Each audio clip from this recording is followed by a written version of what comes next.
Howdy y'all, Ron in Vancouver, Washington. This is my 97 Ford Escort.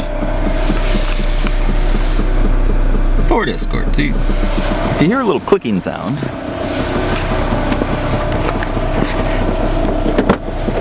that would be my fuel pump. There she be. Now the existing fuel pump is, I guess I don't have any zoom. No. The existing fuel pump is the one down in the tank with those these lines here. What I did, this fuel pump is from a Yamaha FZR 600 low pressure carbureted fuel pump. Something went wrong in my fuel injection. I replaced everything, every relay, mass airflow sensor, check the throttle position sensor, every sensor there is. And it would start and die, start and die, start and die, start and die, start and die. I think it's the brain box that controls the fuel injection, but I didn't have time or money to be spending any more of my resources trying to make it go. But I needed this car because driving the Jeep around was freaking killing me in gas. So I decided that whatever it takes, right? Make it happen, whatever it takes. Don't care, think outside the box. And there's what I came up with. Now, here's what we got. This carburetor is a Mikuni from an XR 500 Honda race bike. It's been jetted up a little bit for a 500. They run that same carburetor on Harley Davidson's, I believe, too. So I know that the CFM of airflow for that is capable of keeping up with the 1300cc engine at least. And the single cylinder pull is made for a 500 race bike, so a hopped up 500 would be fine also.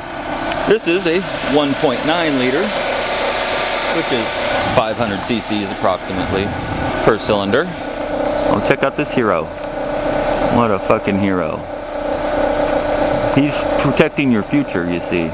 There's going to be lots of jobs in wiping old people's asses and burying the dead.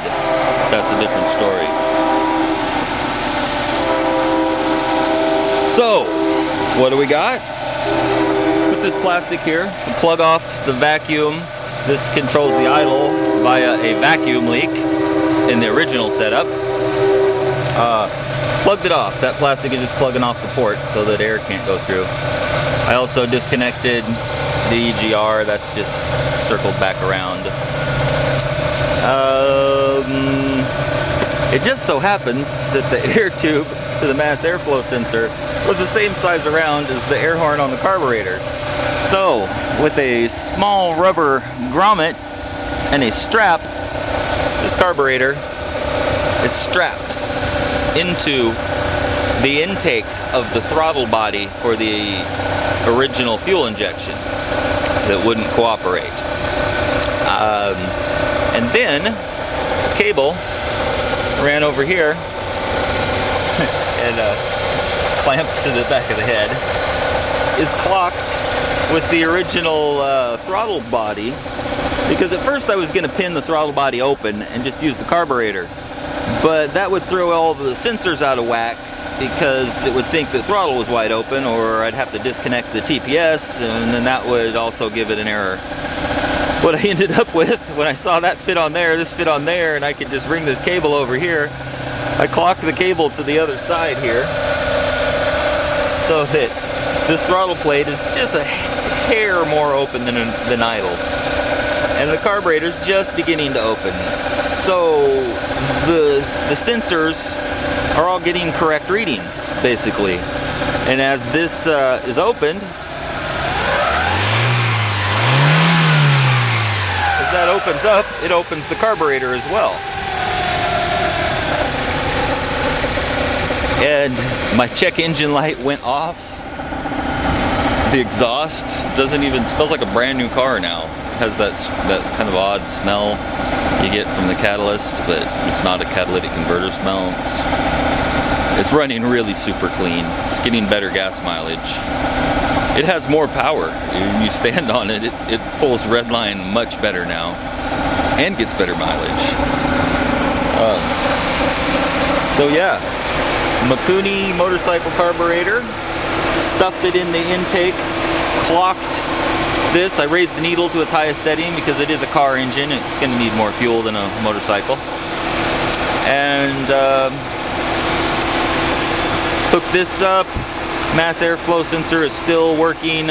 All the sensors are in line. Throttle position sensor is right here. It's working still. And obviously, it runs. Runs really good. I think I'll just leave it this way. The next step is going to be to make a HHO system to add to this, because I'm no longer fuel injected. I don't have to worry about the sensors altering my fuel mixture. And I'm thinking I'm going to use the existing fuel injectors, which are right here.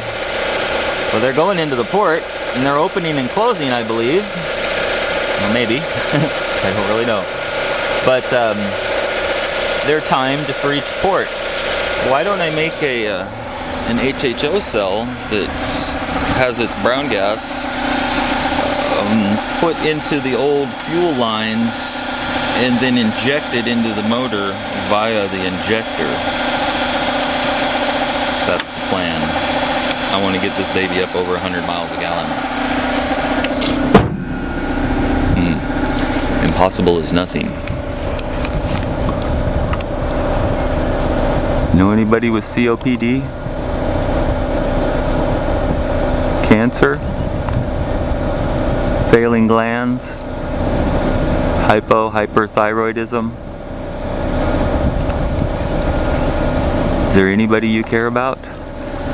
Well, tell them goodbye now. Bye.